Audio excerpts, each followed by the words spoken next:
Magandang araw mga bata. Ang tatalakayin natin ngayon sa GMRC 3, Quarter 4, Week 3, Day 1 ay tungkol sa ang aking tungkulin sa aking barangay. Before we begin, please don't forget to like, share, and subscribe. Thank you. Panimulang gawain. Magandang araw sa inyong lahat. Masaya ako sapagkat nakapasok kayong lahat. Bago tayo magsimula sa aralin, magkwentuhan muna tayo. Number 1. Paano ka makapagsasanay na mapakita ang pakikiisa sa pamamagitan ng paglahok sa mga gawain alinsunod sa mga alituntunin sa barangay na kinabibilangan? Pangalawa, ano ang mga angkop na kilos para maisagawa ito? Sino-sino ang mga nasa larawan? Pagmasdan mabuti ang mga nasa larawan. Ang mga nasa larawan ay mga mamamayan ng isang komunidad. Mga bata, matatanda, magsasaka at mga manggagawa na nagtutulungan sa kanilang mga tungkulin gaya ng pagtatanim, paglilinis at pagkukumpuni. Mahalaga ito upang maging maayos, produktibo at mapayapa ang barangay. Kapag alam ng bawat isa ang kanilang tungkulin, mas mabilis na resolba ang mga problema at mas madaling nakakamit ang pag-unlad ng lahat. Gawaing paglalahad ng layunin ng aralin. Maipahayag na ang mga tungkulin ng mga taong nakatira sa barangay ay kailangang gampanan ng lahat bilang pagtataguyod ng kanilang kabutihan.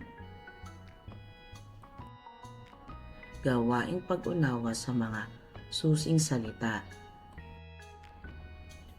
Sino-sino ang iyong mga kakilala sa inyong komunidad? Ang aking mga kapitbahay, ang ating barangay captain, ang mga tanod, ang tindera sa sari-sari store, at ang aking mga guro at iba pa. Ano ang kahalagahan ng pagiging responsable sa barangay? Mahalaga ito upang mapanatiling malinis, ligtas at tahimik ang ating lugar. Ang pagiging responsable ay tanda rin ng pagmamalasakit sa ating kapwa. Pagbasa sa mahalagang pag-unawa o susing idea. Gawain 1. Nasa screen o pisara ang mga iba't ibang sitwasyon sa ating barangay. Ianalisa ang mga larawan kung ano ang nangyayari sa bawat larawan o litrato. Tingnan mabuti ang larawan. Tingnan mabuti ang larawang nasa kanan at tingnan mabuti ang larawang nasa kaliwa. Sa ating pag-aanalisa, ang mga mamamayan ay nagpapakita ng responsibilidad. Sa iba namang larawan, ang mga mamamayan ay nagkakaalitan o nag-aaway. Mahalaga ang pagiging responsable kung saan kayo napapabilang. Mahalaga na simulang matutong maging responsable sa murang edad. Mahalagang maipahayag na kung alam natin ang ating gampanin sa barangay at kung sino-sino ang ating kasama rito, dahil mas mapapaayos nito ang relasyon ng bawat isa sa barangay. Pagpapaunlad ng kaalaman at kasanayan sa mahalagang pag-unawa o susing idea. Gawain 1. Itanong ang mga sumusunod. Number 1. Kung ikaw ay nakakita ng mga kapitbahay na nagkakaalitan sa inyong kalye, ano ang iyong gagawin upang makatulong at hindi na ito lumala pa? Huwag sumali sa gulo o makisawsaw. Mas mabuting ipaalam ito sa mga magulang o sa nakatatanda upang sila ang tumawag ng opisyal ng barangay para sa maayos na usapan. Pangalawa, kung ikaw ay may nakasalamuha na bagong miyembro ng barangay, paano mo siya tutulungan malaman ang kanyang gampanin sa barangay? Ang maaring maging tugon, kakausapin siya ng may paggalang at ituturo ang mga simpleng batas sa kalye tulad ng tamang oras ng pagtatapon ng basura at mga schedule ng paglilinis sa barangay.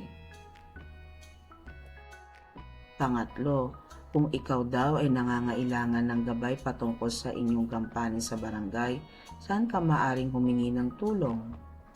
Ang maaring maging tugon ng bata, maaring pumunta sa barangay hall at lumapit sa mga barangay official o kaya ay magtanong sa mga magulang at gurong may alam sa mga tuntunin ng komunidad.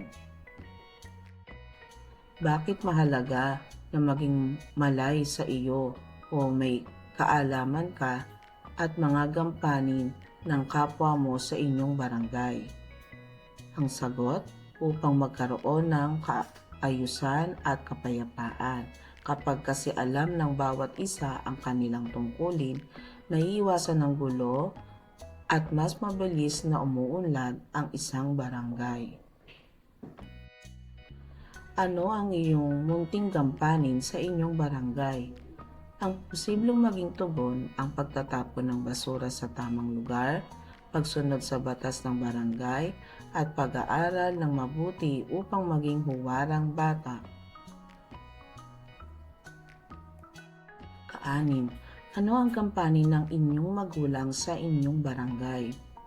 Ang mga maaaring maging tugon, ang pagboto ng tama, pakikilahok sa mga clean-up drive, pagbabayad ng kaukulang buwis, at pagpapanatili ng katahimikan sa paligid ng tahanan. Pagpapalalim ng kaalaman at kasanayan sa mahalagang pag-unawa o susing idea. Gawain 2. Mga tungkulin ng barangay. Maglista sa inyong kwaderno ng 3 tungkulin ng mga tao sa inyong barangay o komunidad. Halimbawa, si Aling Nita, nurse sa health center ng barangay. Si Mang Cesar naman, barangay tanod. Si Tito Ramon, nagbebenta ng baboy sa palengke.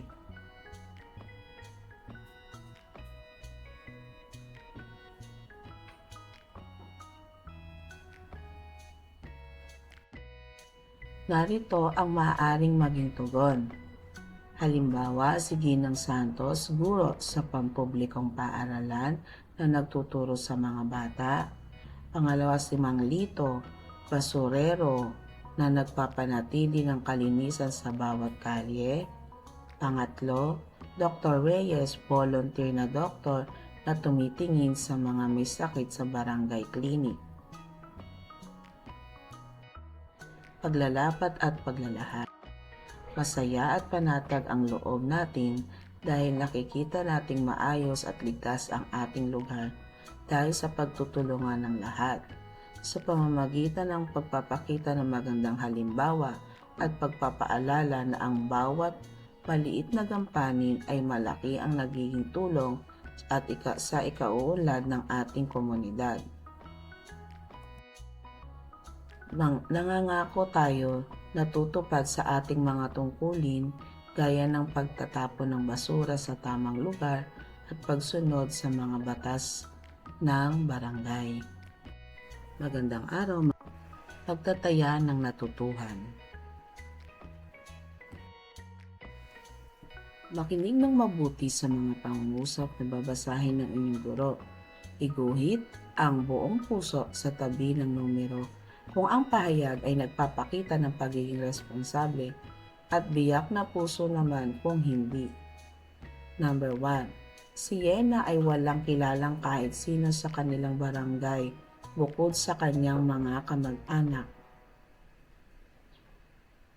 Number 2. Si Queenie ay palabati sa mga tindero at tindera sa palengke. Number 3.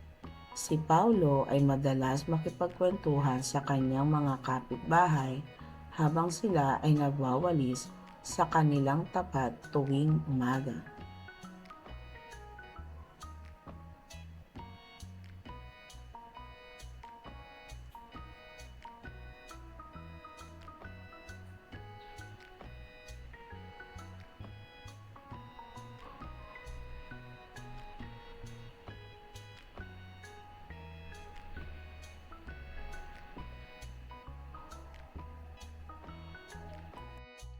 Narito ang mga tumpak na sagot. Number 1, biyak na puso. Number 2, at number 3, buong puso. Mahusay mga bata, natapos ninyo ang ating aralin sa GMRC 3. Paalam!